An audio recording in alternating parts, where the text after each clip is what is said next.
Are we speeding? Is that how we say? Speeding. In the lingo? You know, next season, I think I've said this, I want a slate. Okay? We gotta make that happen. Yeah, that's what I want.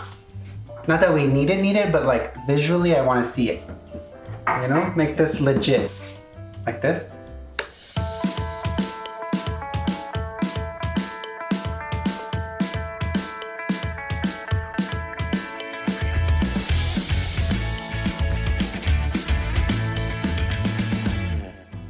Listen up, everyone. My name is Jonathan Melendez, and this is Recipe on the Back. And in case you didn't know, this show I make show. Too many shows! Welcome to the show. This one is a show where I try recipes that I find on random grocery store products. I make them, I let you know if they're any good, and we have a good time.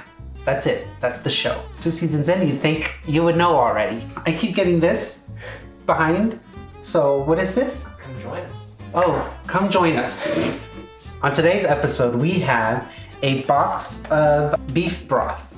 And this is a company called College Inn. Never heard of it, but apparently they've been doing it since 1923. You know, we're showing the product because we have to, but you know, this isn't sponsored. The recipe, what are we making today? Today we are making red wine beef stew. I love a beef stew because they're hearty, it's like comfort food, especially like during the winter, served with mashed potatoes. I love it. I pick all the recipes from this show, okay?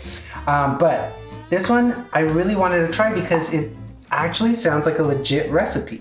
The ingredients are boneless beef chuck roast, salt and pepper, vegetable oil, flour, red wine, beef broth, thyme, pearl onions, carrots, peas, and parsley. And that's it. So let's get started, okay? The first thing we're gonna do is preheat our pot, and we're using a heavy duty, what is this called? Dutch oven.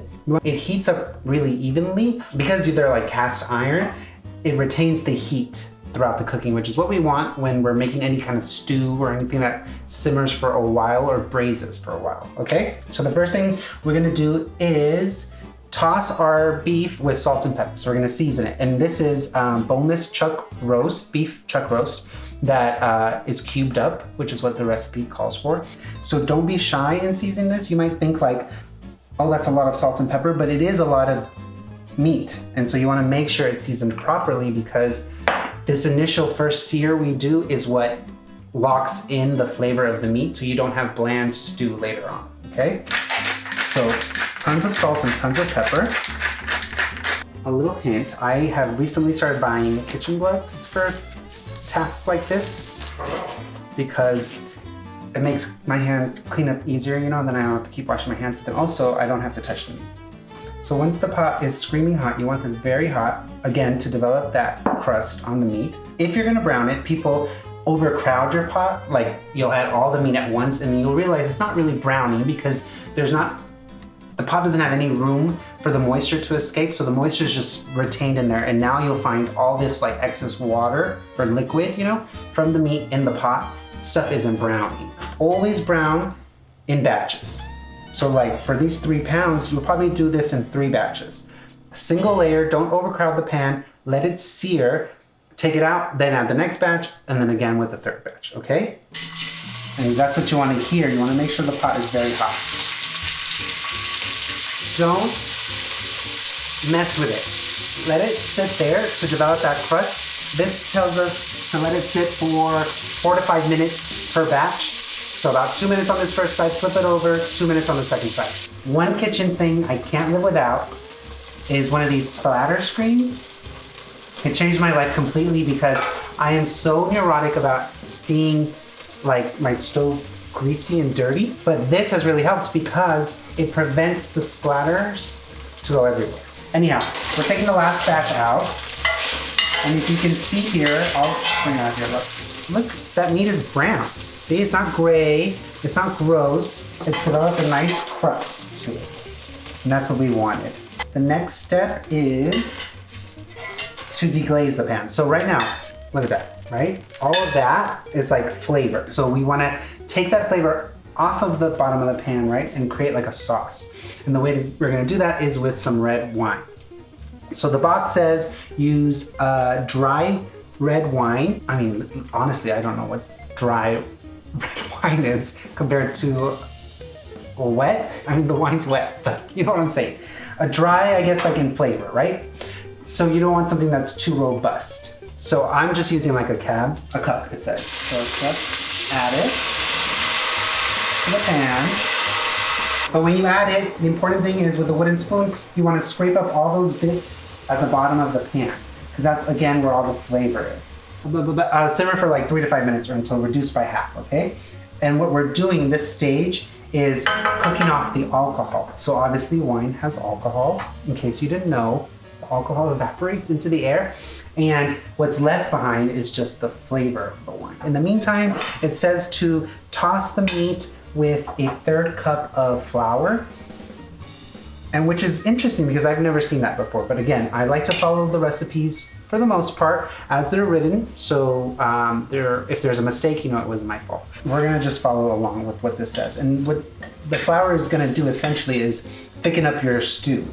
And it's gonna look gross, but that's okay, because it'll finish cooking off. Okay, so our wine has reduced by half.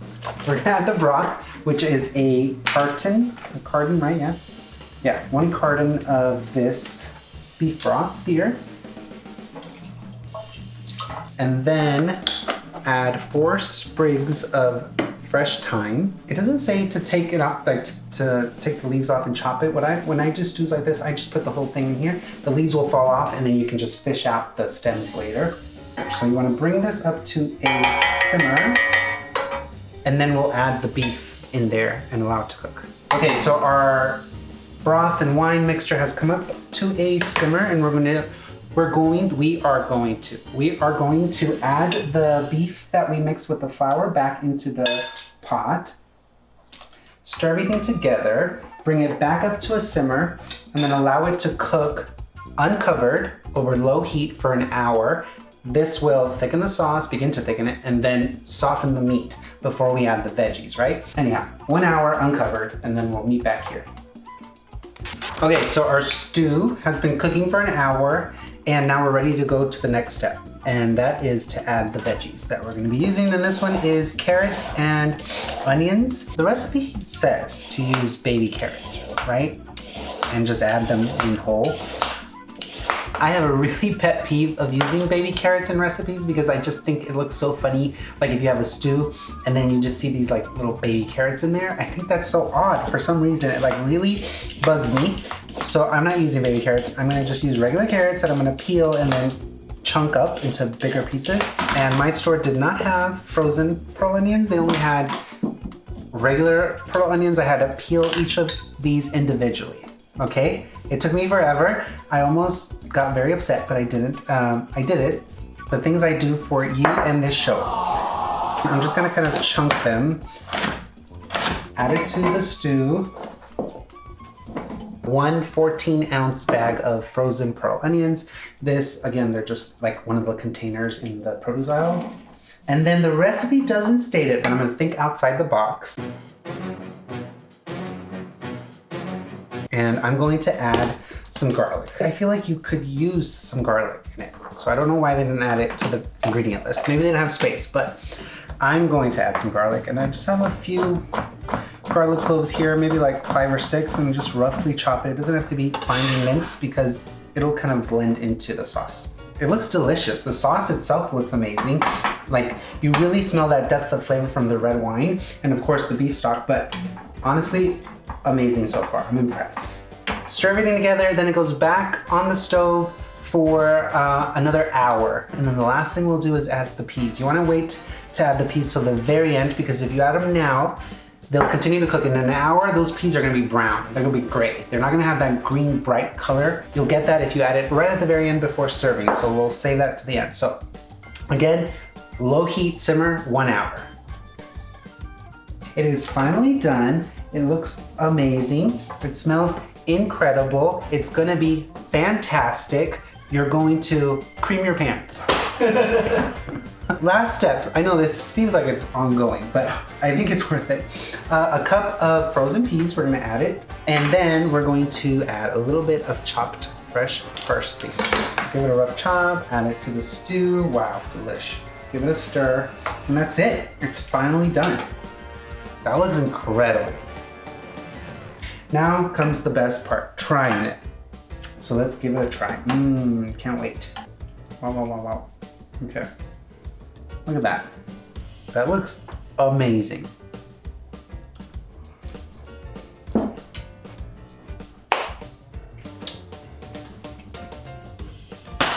Wow, that's really good. The flavor of the sauce, gravy, whatever you want to call it, it's incredible. Like layers on layers on layers of flavor. The wine and the thyme and the garlic that I added, it's really delicious. I highly recommend it. Can't get enough. No, honestly though, it's really good. I would give it, let me try it one more time to make sure. Yep. I would give it a 10.